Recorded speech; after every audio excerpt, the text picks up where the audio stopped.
भीम निषाद जी यहाँ चुनाव जीतेंगे और माननीय मेनका माता जी चुनाव यहाँ से हार के चली जाएंगी। कौन मजबूत दिखाई दे रहा है?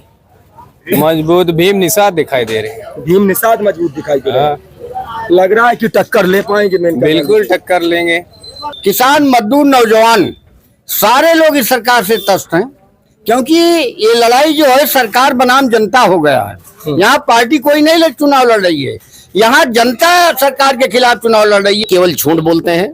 किसान परेशान है, नौजवान परेशान है, मजदूर परेशान है। और आप समझिए, पेपर जब आप उठाएंगे तो पेपर में हत्या ही हत्या, लूट ही लूट, कहीं कोई ऐसा कुछ नहीं है। अभी कल सुल्तानपुर जनपद में एक आदमी की हत्या की गई, दिन दहाड़े।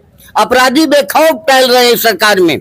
नमस्कार, भारत टीवी न्यूज की खास पेशकश कौन बनेगा प्रधानमंत्री देख रहे हैं आप सभी का बहुत बहुत स्वागत और आपके साथ में इमरान।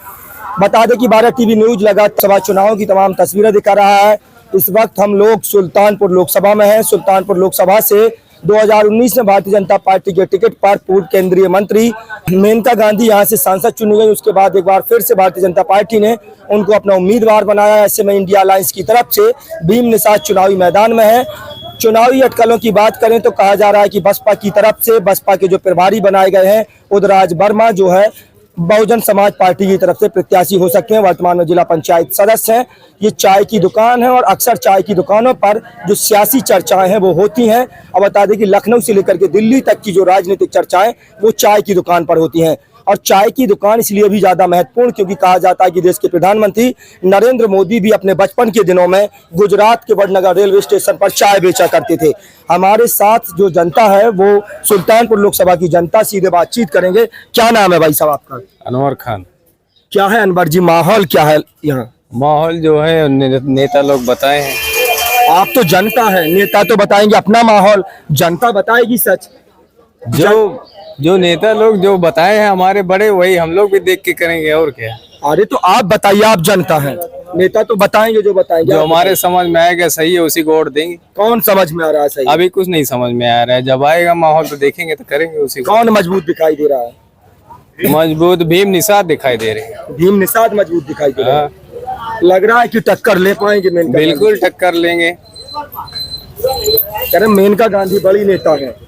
तो बड़ी नेता से नहीं होता है, काम बोलना चाहिए ना। नेता से क्या मतलब है, बड़ी नेता से क्या मतलब है? काम होना चाहिए सही, जो पब्लिक के बीच में काम होना चाहिए, धरातल पे दिखना चाहिए। मेनका गांधी ने नहीं किया काम। जो किया है, लेकिन अब इनको भी देखेंगे जनता। लगातार भारतीय जनता पार्टी और समाजवादी पार्टी की तरफ से नारा दिया जाता है। समाजवादी पार्टी कहती है कि उनका काम बोलता है, तो भारतीय जनता पार्टी कहती है कि उनका राम बोलता है। अब सपा का काम बोलेगा कि भाजपा का राम बोलेगा, सीधे जनता से बातचीत करेंगे। क्या नाम है आपका? जी, मेरा नाम मोहर्रम अली, प्रदेश सचिव समाजवादी पार्टी पिछड़ावर्ग प्रकोष्ठ, उत्तर प्रदेश। क्या है सुल्तानपुर लोकसभा में माहौल? देखिए, 38 लोकसभा क्षेत्र में बड़ी खुशी है कि हमारे समाजवादी पार्टी से माननीय राष्ट्रीय अध्यक्ष जी भी अखिलेश जी ने भीम निषाद को प्रत्याशी बनाया।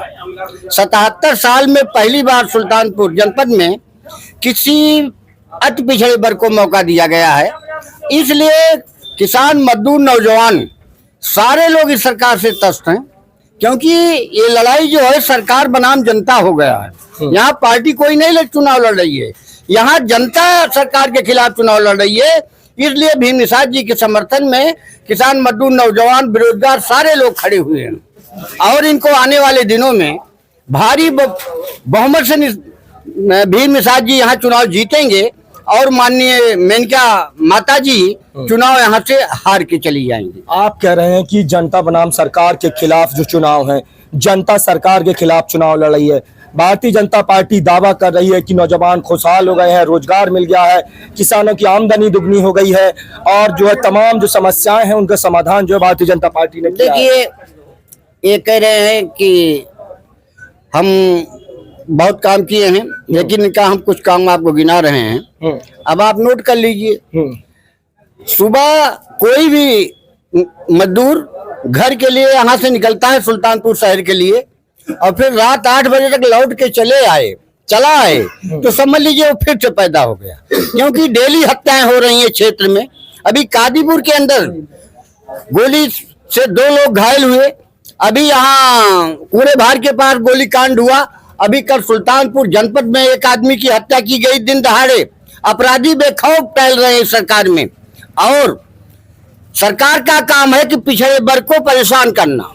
अभी 69,000 शिक्षक भर्ती हुई, उसमें लगभग 7,000 कोर्ट ने आदेश दिया कि आपने बैकवर्ड के बच्चों का हक चुराया है, इनकी ड्यूटी ज्वाइन करा दो।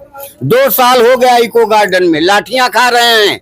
एक हमारी बेटी थी, गर्भवती थी, उसका गर्भ गिर गया लाठी चार्ज में। लेकिन ये मोदी और योगी सरकार जो है, इसको जरा सा भी रहम नहीं आया कि ये बेरोजगार बच्चे हैं, इनके साथ न्याय किया जाए। क्या भाई साहब, क्या नाम है आपका? ओम प्रकाश वर्मा।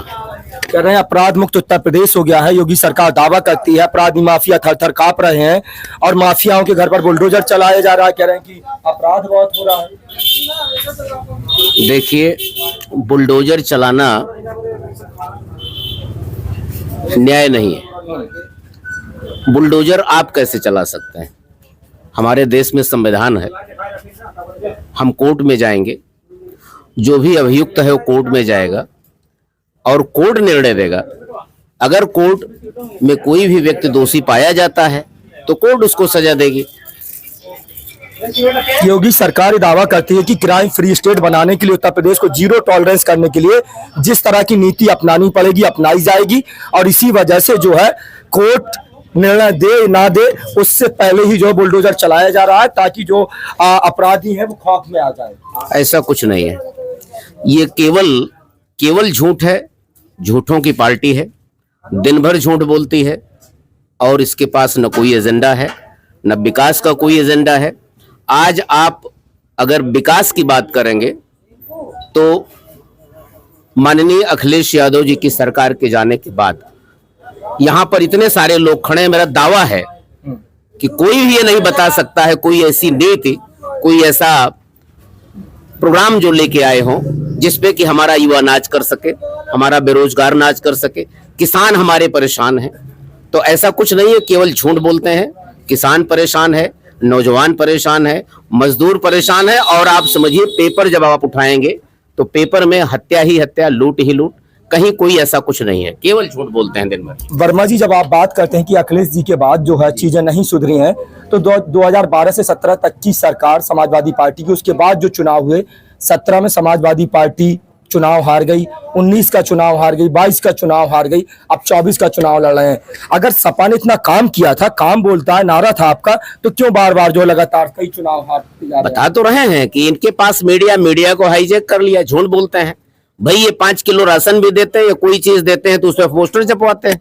माननीय अखिलेश यादव जी ने तो बहुत सारी योजनाएं गिना सकते हैं, कहने का मतलब 50। उस समय भी तो ऐसा होता था, लैपटॉप भाई, फोटो छपता था, लैपटॉप फोटो छपता था। कहाँ आपने कब देखा लो लैपटॉप में फोटो छपा हुआ? लैपटॉप में फोटो होता था? बिल्कुल नहीं होता था, कभी नहीं होता था, बिल्कुल नहीं होता था। आज ये कोई 5 रुपए का सामान देते हैं तो उस पर प्रचार कराते हैं।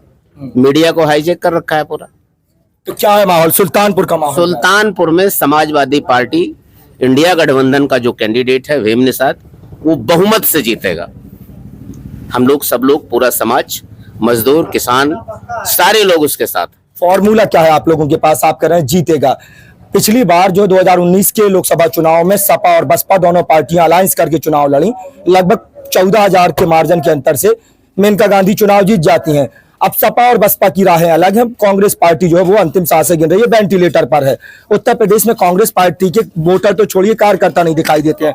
तो कौन सा फॉर्मूला है? क्या नहीं, ऐसा नहीं है, ऐसा नहीं है, आप गलत बोल रहे हैं। फार्मूला है हमारे पास, सारे लोग परेशान हैं। अभी तो मैंने बताया, भाई साहब ने भी बताया कि जब सब लोग परेशान हैं तो कोई क्यों वोट देने जाएगा? और भी लोगों से बात करेंगे, क्या लोग परेशान हैं? क्या वाकई परेशान है? कह रहे हैं लोग परेशान हैं। किस चीज से? भारतीय जनता पार्टी की सरकार से। देखिए, हम किसी सरकार की बुराई और बड़ाई किसी भी पार्टी की नहीं करेंगे, लेकिन चाहे जिसकी सरकार भविष्य में बने उसको जनता तय करेगी किसकी सरकार बनती है। और अगर जिसकी भी सरकार बने तो कम से कम गरीब और किसान इनका ज़्यादातर ध्यान दे।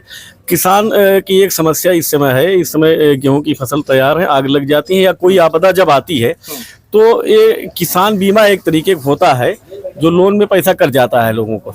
लेकिन इसका कितना नुकसान हुआ है इसके लिए कोई अभी किसी सरकार ने ये योजना नहीं बनाई है कि इसका सर्वेयर कौन होगा। ये भरपाई तब होती है जब एक बड़े पैमाने पे होता है, तहसील स्तर पे, जिले स्तर पे होता है, तब सरकार घोषणा करती है तो उनको नुकसान मिलता है। लेकिन अगर बीमा हुआ है, फसल का बीमा हुआ है, तो अगर एक भी किसान की आग लगती है, पानी से या किसी चीज से नुकसान होता है, तो उसको उस चीज का नुकसान का भरपाई नहीं मिलती है और इस पर कोई सरकार काम नहीं कर रही है। माहौल क्या है? माहौल तो अभी यहाँ पर एक टिकट बाकी है होना, जो वहाँ के लोकल रहेंगे। अब लोकल के तरफ कुछ लोग ज्यादा बात कर रहे हैं लोकल के नाते से। यहाँ सुदनापुर इनका लोकल पड़ता है, तो यहाँ जो नवयुवक है ज्यादा बातें नवयुवक कह रहे हैं बसपा से जो राज वर्मा प्रत्याशी हो सकता है। हाँ, लोकल की बात कुछ लोग कर रहे हैं, सुनने में आया है। बाकी जो जिस पार्टी के हैं अपना वो अपना झंडा उठा रहे हैं। और हम चाहूंगा चाहे जिसकी सरकार बने, तो अगर गरीबों का मतलब हित चाहते हैं तो सबसे बड़ी अपने यहाँ व्यवस्था है न्यायपालिका। और न्यायपालिका की जो बड़ी अदालत है वहां पर अब भी कोलरिजन सिस्टम है। कोलरिजन सिस्टम का मतलब होता है कि जो जज का बेटा है वही जज होगा। खत्म करवा अगर ये खत्म होगा तो हमारे देश के जो गरीब युवा हैं वो चाहे आरक्षण के तहत जाएंगे या अपने क्वालिफिकेशन से मेरिट को पास करेंगे, तो गरीब के लोगों का उसमें जो है हित होगा। और हमारे लोगों का जब वहाँ जो है सर्वोच्च न्यायालय में गरीब का बेटा रहेगा, तो गरीब के बारे में जो भी फैसले आएंगे वो गरीब के हित में उसको पीड़ा को समझे रहेगा, उस हिसाब से फैसला करेगा।